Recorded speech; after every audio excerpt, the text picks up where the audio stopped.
Hi everyone, it's me, Arden Lee, and I wanted to just come on and make a quick video today. I just wanted to let everyone know that I went ahead and I did the crossroads ritual. This was a couple weeks ago.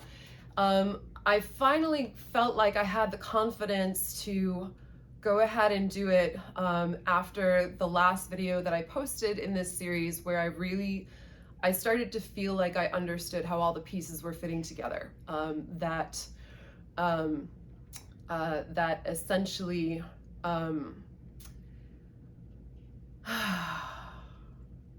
what it feels like for me is that my role in this deal is potentially to go in and shed light on some of the ways that the patterns in the industry might be broken or in need of updating, or ultimately unsustainable, as I talked about in the last video. And so knowing that, I felt like I had a good understanding of what this transaction is. So I went ahead and I drew up a contract. And so because I promised to be transparent about my process, and because because Hermes clearly knew that my intention was to be transparent about my process, and Hermes being the god of communication and publication and broadcast, it kind of makes sense to me on some level that it would be okay for me to share what I wrote. I feel like that was, yeah, I feel like he knew I was gonna do this. I stated my intention to relaunch the channel with transparency around my process in magic and in music. And yeah, this feels in alignment. So I'm gonna go ahead and I've tied up this contract in a nice, neat little bow for my altar, but I'll go ahead and break it out. So the details of this contract that I drew up and signed are as follows. I, the undersigned Arden Lee, hereby set out the terms upon which you have engaged me to provide my services within the music industry. You, Hermes, will provide a record deal that best supports and leads to my highest success as a musical artist, with a label that believes in my vision and supports me as an artist, including marketing, promotion, tour support, and recording advances. I didn't want to specify any numbers there because ultimately I want the deal that is just going to be in my highest good, and that's not necessarily measured in numbers. So I'm glad that I learned a little bit about what kind of numbers are needed to break an artist into the music industry, as I talked about in 2 videos ago, in the 3rd video in this series, in the interview with Daniel Graves. But yeah, I'm glad I have that understanding, but I feel like, yeah, the numbers aren't necessarily the deal that's in the highest good. So yeah, that's what I went with. Second item, support in transitioning to the labels that best serve my highest good if a label I'm with ever falls out of alignment with my highest good. So basically this is saying like, okay, I want this record deal, but I recognize that like things can change over time. And so I would want support in always making sure that I'm aligned with the creative team, including record labels, that again is in my highest good as an artist. Third item, assistance with promotion, both budgeted and serendipitous, to spread my work and message across platforms, both print and digital, in order to increase my fan base above 10 million Spotify listeners and up to whatever upper limit aligns with my highest good. So 10 million feels like, that, even just saying it feels like a really big stretch for me. But I looked at some of the bands that I look at them and I'm like, wow, I would want like, I want that level of success. That feels good to me. And most of their listeners were around like the 10 million on Spotify. And yeah, and acknowledging that like that is the caliber of success that I want, and then up to whatever upper limit aligns with my highest good. Because I recognize I could be like, yeah, you know, I don't know.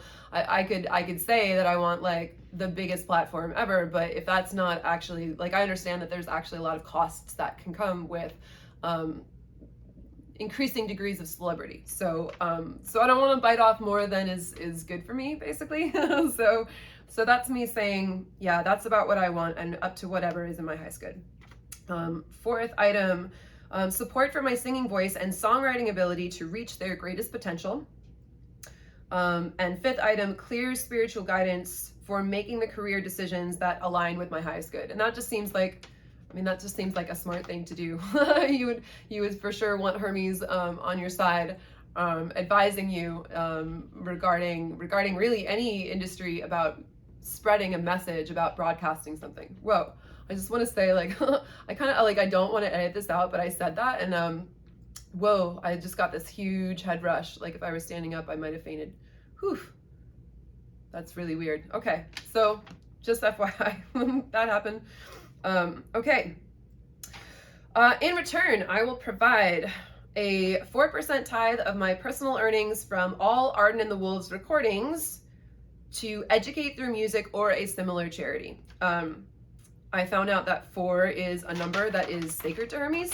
And so, yeah, Sarah Mastros from the second video in this series had recommended finding a number and tithing a percentage of my earnings to a charity that helps educate kids, like teaching music to kids, kind of a charity. So I found that one. They looked super legit to me. It was recommended to me by another artist, but of course also like, or a similar charity, basically that or better, right?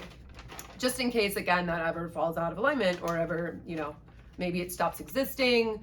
I'm not gonna like not tithe if that happens. So next item, a song in praise of Hermes or in advancement of his specific interests and agenda. I said I'm open to inspirational guidance around this on the next record after O Polarity, which is the record that I'm working on now, or as a single. So I'm basically saying it's not going to be a part of this record because it doesn't fit in with the theme, but assuming that I get the record deal for this record that I'm working on, the next record that I release or a single, I'm going to release as a song that's basically in praise of Hermes. So next item, my best efforts in following the spiritual guidance given to me to aid in repatterning the music industry into a supportive and sustainable environment for artists for as long as I work as a musical artist in the industry. So that's me saying that for as long, I mean, it's kind of natural to me anyway. Like I can't go anywhere and see unsustainable patterns and not see that, not, you know, when it's presented to me as clearly as it has been, now that I've sort of been taking a look. So yeah. That's my commitment, and that's where I actually feel like probably the bulk of my work is going to be, but it's certainly not in a way that I currently understand. Yeah, I'm just saying that I'm open to that basically, and that I will dedicate my best efforts in following the guidance that I guess is going to help me to create positive change. And final item, my best efforts in creating and performing the music that aligns with my highest good and with the highest good of the collective. There is a stretch goal here. The stretch goal is upon fulfillment of the condition of winning a Grammy Award, I will get a tattoo of wings on my ankles in dedication to Hermes. I didn't want to put in my contract like that I have to have a Grammy because it was like, I don't want this to be like Grammy or bust, right? I want whatever is like in my highest good, but I think it would be really cool. Like, and just as a sort of thing to say like, all right, well, let's reach for something now that like looks like it's probably never gonna happen. I have like double-digit listeners on Spotify right now, and like you know, let me go ahead and reach for something like just in case, like if it does happen, then yeah, then I can say that, well, I did put that in the contract. I thought that would be kind of cool, right? So, and when you're working with a god, it's kind of like, I'm sure to Hermes, that's probably like nothing, right? So who knows? So if that happens, I'm gonna get a tattoo of wings on my ankles in dedication to Hermes. And again, that might not be a big deal for anyone else, but I don't have any tattoos. And for the reason that like it would have to be something that was really significant, but like obviously if I win a Grammy in my lifetime, that would be really significant, and I would definitely get a tattoo about that. So there we go. And again, a tattoo is also kind of like, it's kind of a benign blood sacrifice in a way, because when you're getting tattooed, you're literally bleeding, right? Like you are giving some amount of blood. So yeah, I thought that would be kind of appropriate. I hereby offer these terms and conditions in perfect alignment with my highest good for the purpose of a mutually beneficial arrangement supporting my career in the music industry with the intention of creating positive change in alignment with both our best interests. I give thanks for the supportive partnership and all that led to it. So, and then I signed it in blood. So that's the contract. And when I hand wrote out this one, obviously for me to keep, and I hand wrote out another copy to burn and to give to Hermes. And what happened when I did the ritual, I took some mead, which is a honey-based alcohol, and I went to a crossroads. A friend of mine advised that I go to this crossroads in Los Angeles. It's like, he was like, you'll find a lot of stuff there, like go up the 210 and to Angeles Crest Highway, and it's kind of like a drive through the mountains. And I thought it was really interesting. I saw these signs where it was like the road is going to be blocked off at this point. So I was like, well, I'll find something. I'll go up there and I was thinking like maybe I'll like wander into the woods or something, try to find like a crossroads and a trail or something. And what ended up happening is I actually drove like without finding anything that looked like an obvious sort of crossroads that I could pull over to. Also, I did it at midnight, so it was pretty dark. I pulled up to this to where the road ended, where the road was blocked off, where they had said like this part of the highway is closed or whatever. And I got there and it was a crossroads. So I thought it was kind of cool that this crossroads was blocked off and you could like make a turn to the left basically, or you could just turn around and go back home. So I pulled over by that, and I went to this highway that was just completely blocked off with all these road closed signs and like, orange cones and everything. And I went to the side. I sat like on the side of the mountain at first, and I just had a very casual conversation with Hermes, basically saying like, hey, I am here already. Like, I feel like we both know what we're doing now, and I'm here to offer this contract, and here we go, and thank you for choosing me, and I'm gonna try and do my best.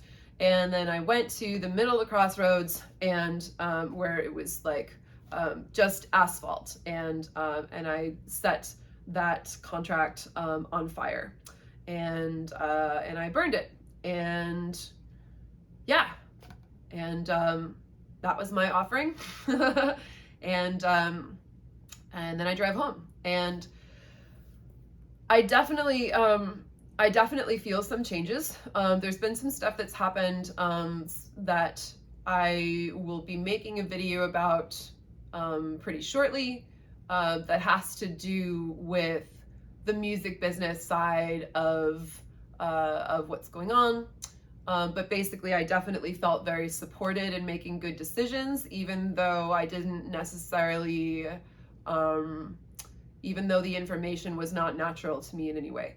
So that's a story I'll save for the next video.